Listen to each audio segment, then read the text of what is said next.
Okay, so today I'm going to show you how to make this strapless top that I'm wearing. I made this in a previous video from a thrifted curtain, and it's quickly becoming one of my favorite tops. I love it so much. And I couldn't find any tutorials for this style of top. It was mostly tube tops. So if you've been wanting to make a strapless top that isn't a tube top, I got you. And I would say this is for an intermediate beginner-ish. There isn't anything too complicated. There are no darts or zippers or anything like that. But if you're an absolute beginner, there may be some steps you haven't done before. And sewing this doesn't take too long. At the most, maybe 2 to 3 hours, depending on your level. So it's definitely something you can wear out the same day that you make it. And for my top, I did add a lace trim right here. So I'm going to show you the two different ways you can make it with trim or without trim. And then for today's video, I'm going to be using this fabric and this leftover trim, which I'm really excited about. I'm excited to pair these together. But before we get into everything, and we start taking our measurements and get into the tutorial, I just want to show two different fit options because I made the white one using my waist measurement. Then I made this yellow one using my bust. So I just want to do a quick try on so you can see the difference in fit to help you decide which one you want to make for yourself. I should quickly mention that you don't need a pattern to make this top, no pattern for purchase or anything. It's completely self-drafted.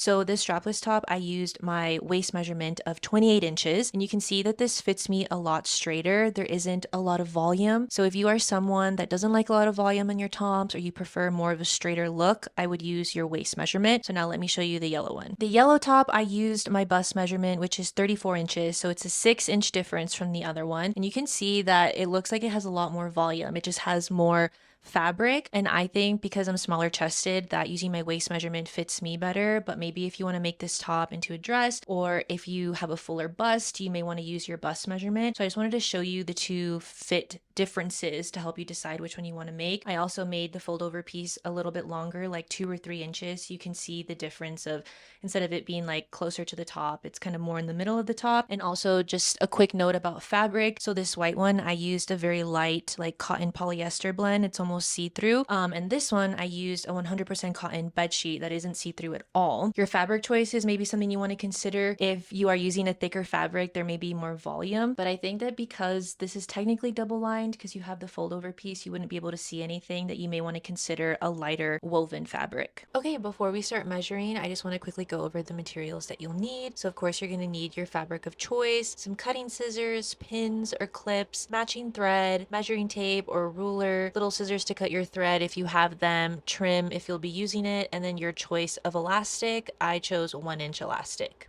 Now we can take our measurements. So you're going to take your measuring tape, and for this tutorial I'm using my waist measurement, which is 28 inches, but then you're going to take that number and divide it by 2 because you have a piece for the front and then a piece for the back. So for me that number is 14, but then you're going to take that number and multiply it by 1.5, which for me is 21 inches, but then you want to add an inch to that because the seam allowance for this tutorial is 3/8 of an inch. So my total length for the top would be 22 inches. And then for the width of the top, which is how long you want it to be, you just want to take the top of your measuring tape to where your tops lay naturally on you and just measure down. In this tutorial, I'm using a 1-inch elastic, so you just want to consider that on your length, and then also the hem. So my hem is about 1/2 inch, so you just want to make sure you add both of those to your length, or else it's going to be much shorter than you planned. So for me, my total length for this was about 15.5 inches. So what we're going to do is cut out our pieces, and then we're going to measure for the fold over piece.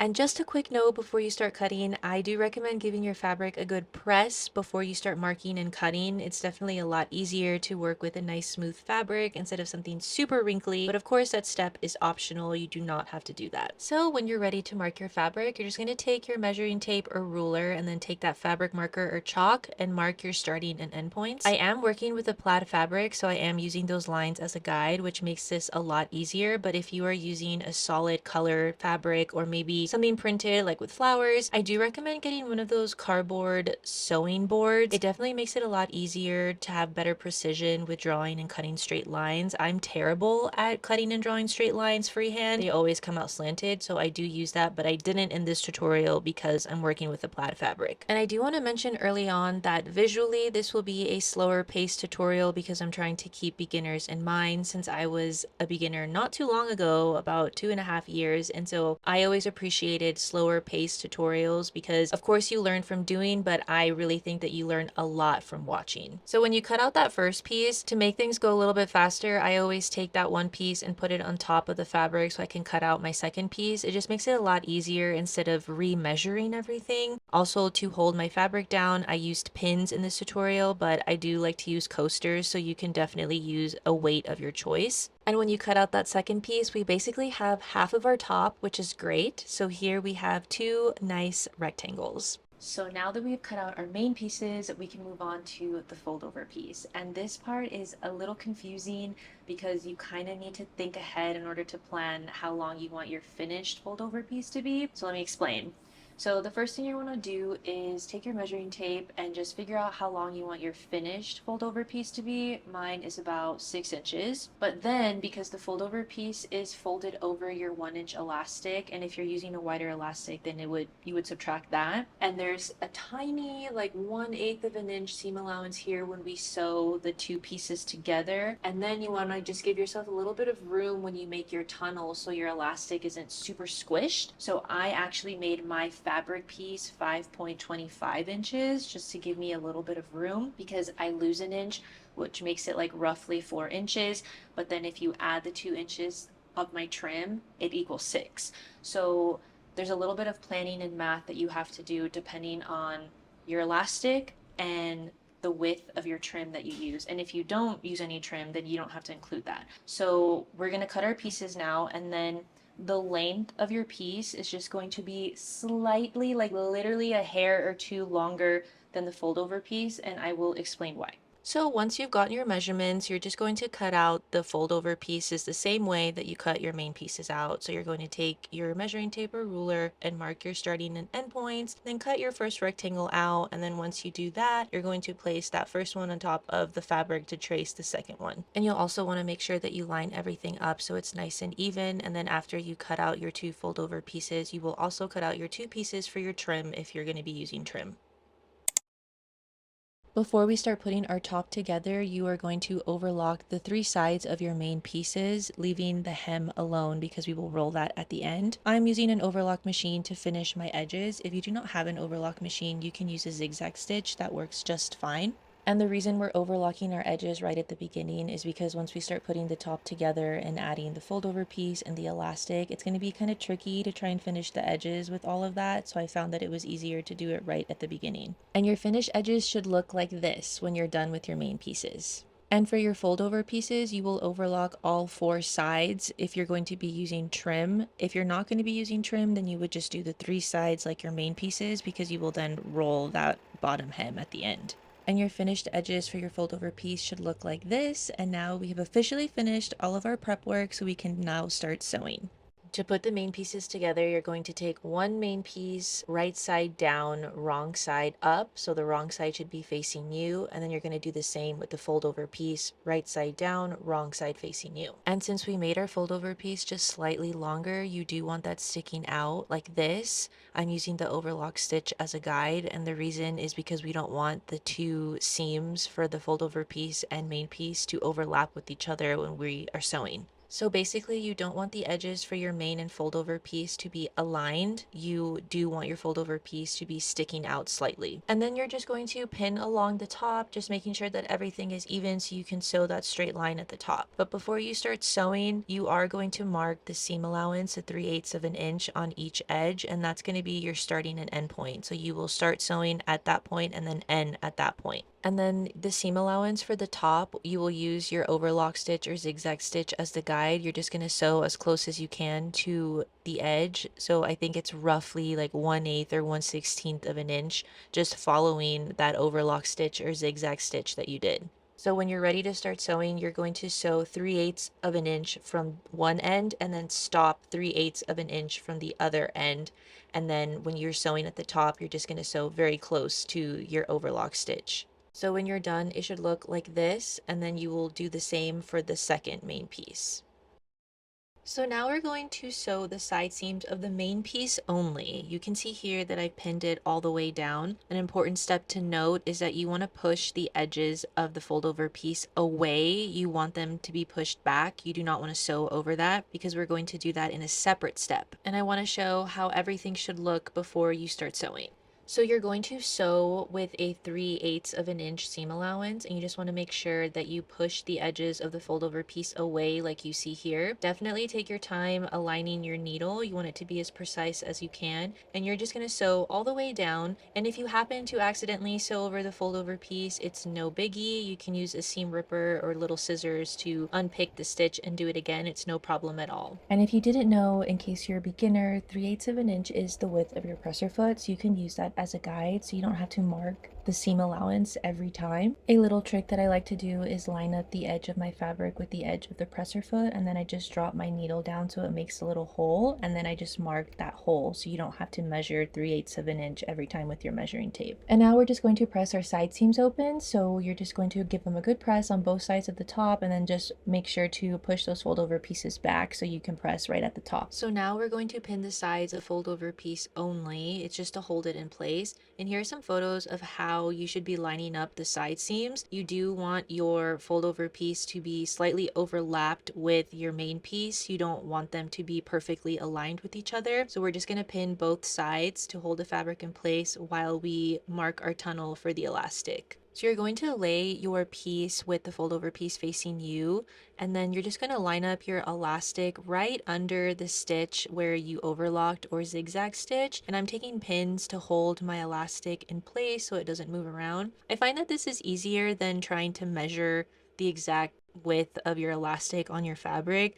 I just rather pin it on the fabric and then draw my line with chalk of where my line should be. So once your elastic is pinned in place, you're just going to grab your chalk or fabric marker and draw under your elastic. You do want to give it a little bit of room. You don't want to draw right under your elastic because you don't want your elastic to be super squished in the tunnel, but you're going to do this on both sides of your fabric. And this is how my tunnel is looking. There's a little bit of room above my elastic and under my elastic. And before you start sewing, you just want to make sure your lines on each side of your fabric line up with each other. When you sew the tunnel, you're going to do what you did with your fold over piece. You're going to start 3/8 of an inch at the beginning and then stop 3/8 of an inch at the other end. You're not going to sew one continuous tunnel through the whole top. You're going to make a tunnel on one side of the top and then make another tunnel on the other side of the top. That's why you want the lines for your tunnel that you mark to be aligned with each other.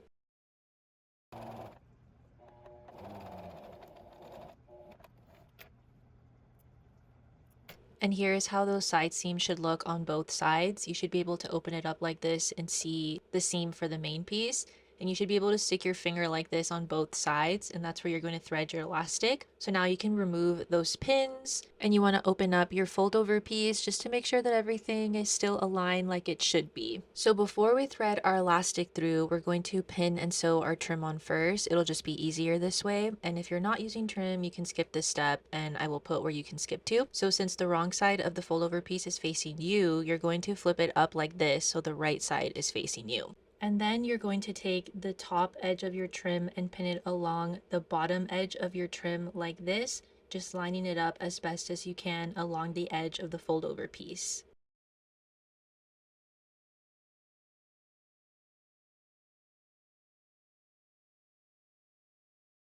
So once you have your trim pinned in place, you're going to sew it using 1/8 or 1/16 of an inch seam allowance. You want there to be a little bit of room because we're going to be top stitching the trim down so it lays better. So you just want to make sure you don't get too close to the edge and you have enough room to do that top stitching later. And the seam allowance of either 1/8 or 1/16 of an inch is your choice. It really depends on the kind of trim that you have. And now we're ready to sew our trim, and you're going to use the seam allowance of your choice, and you're just going to sew all the way down, and you're going to do this on the other fold over piece as well.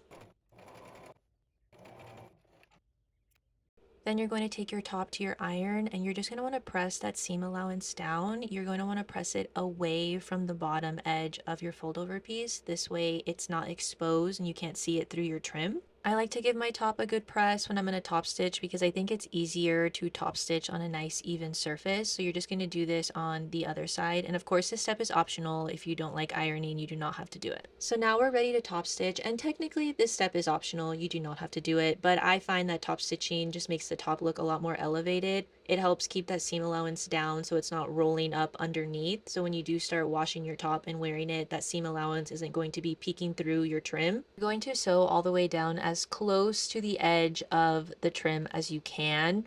And this is why you want your thread to be a pretty close color match to your fabric, because if it's too dark or too light, you will be able to see it, unless you want that, but I just want to point that out. And this is how that top stitching should look. So this is the part that's a little tricky, and I'm not speeding this up so you can see better. So what we're going to do now is understitch the tunnel. And so you can see here that this is your tunnel where I put my finger through, but then what you're going to do is lift that fold over piece over, and you're going to hold the tunnel down against the main piece like this so we can understitch it. So it's going to look like this. And the reason we want to understitch it is because it'll prevent the fabric of the main piece riding up, just something that naturally happens when you're wearing something. Like maybe you're reaching for something, bending over, taking a jacket on and off, and it just prevents the main piece from bunching up like this, so you don't have to keep adjusting it and tucking it back down. So when you understitch, you're going to understitch on each side. It won't be one continuous stitch. So you're going to line up your top, and also you're going to start and end using the 3/8 of an inch seam allowance. You can't really tell on camera, but you will feel it. So you won't be able to start right at the edge anyway because of the seam of the main fabric. Your presser foot may not even be able to press all the way down, so you do have to start 3/8 of an inch from the edge and then end 3/8 of an inch from the other edge, and you're just going to sew two separate understitches. And with understitching, you're also going to try and sew as close to the edge as you can, not a stitch in the ditch, but just sew as close as you can, spreading the fabric apart so it doesn't bunch up underneath. Maybe you're asking yourself, why are we doing this step? This is so unnecessary. This is way harder than it needs to be. This is not beginner friendly. I do have a purpose, and it'll just make your top look a lot nicer, which you will see at the end, and you will see why we are doing it this way. And if I'm going to spend time making something, I want it to be made well. I know when I was a beginner, I did a lot of those fast tutorials where it looks really cute on camera and looks cute, just kind of you hanging out in your room. But then when you take it out, it's not actually functional. There's a lot of fit problems, and it ends up being uncomfortable. For real, home stretch, we're almost done. This is how everything is looking. Those side seams look really nice. So you're going to take your elastic and you're going to take a safety pin and just pin it on the end, and you're going to use that to push your elastic through like this. Just a little note, sometimes my safety pin always pops open if I pull from the safety pin. So after I've pushed it through a little bit, I will pull the fabric on the opposite end so I don't accidentally open up that safety pin. Just like you see here. So now that we've reached one end, you're going to pull your elastic through like this, just carefully so you don't accidentally pop your safety pin open and poke yourself. So you're going to take it out like this, and then you're going to take that end and insert it into the other end. So this is why we have separate tunnels and it's not one continuous, because we don't want to sew over that seam. So you're just going to tuck it in the other tunnel that you made like this. And I do want to show that side seam where the elastic is, so you can see this is why we wanted our tunnels to align perfectly, and the elastic just goes in and out each tunnel seamlessly. And this is why we didn't want the edges of the fold over piece and main piece to be aligned with each other, because we needed that extra room so we can thread our elastic through. So once you're done threading your elastic, you're going to stretch your top out like this to make sure the elastic is distributed evenly, and then you're going to take each end of the elastic and just sew a quick zigzag stitch to secure it in place.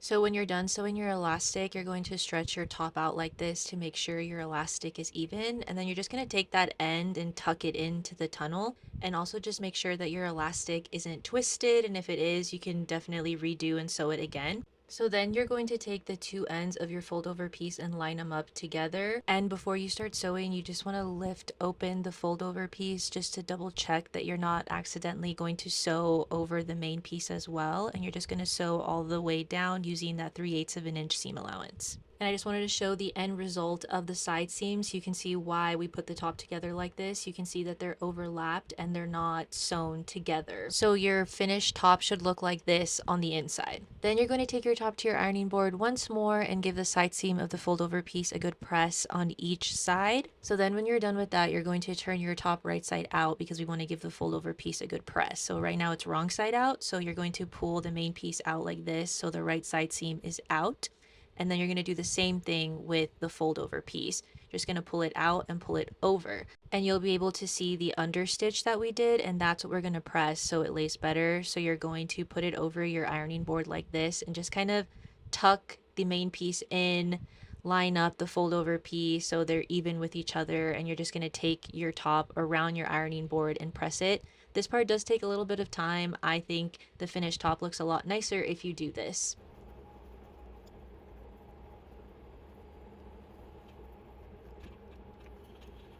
And now we're finally hemming, the official last step of this tutorial. So I'm doing a tiny little hem because I realized my top was going to be a little bit short. So I folded it up once and then folded it up again the same width, and you're going to fold it up from the wrong side of the fabric. So on the right side you don't see anything, and you're just going to sew along the top edge. The width of your hem is your choice. Do whatever your heart desires, whatever you think will look best for your top and where you want your top to end. I just decided to do a tiny little hem that's probably 1/8 or 1/16 of an inch.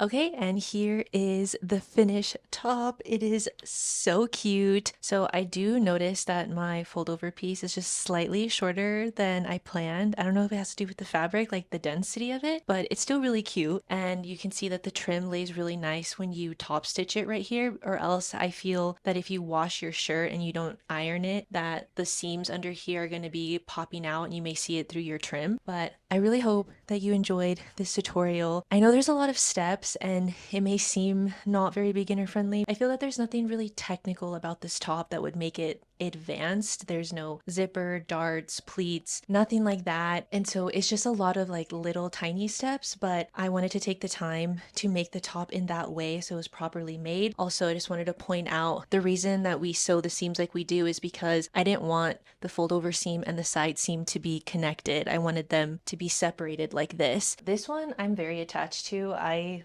love this top. I think it's so beautiful. But you can see my fold over piece is just slightly shorter than this one. I'm hoping that maybe I can find this fabric again because I think it would be really cute to make a set, like a little midi skirt or something. And I just really wanted to share this tutorial and get it out there because I wanted there to be another option for strapless top. When I did my research, it was mostly tube tops. I didn't really see with the fold over detail, or it was like a strapless top with an elastic at the top, which is super cute. I hope that you enjoy it, and I would love to see all the tops that you make. If you follow me on TikTok or Instagram, please tag me if you do make this top. But yeah, I would love to see all of your makes. Thank you so much for watching and for being patient with all the lighting changes because it was different times of day. I was like trying to squeeze in recording before and after work. So thank you so much, but I will see you guys in the next video.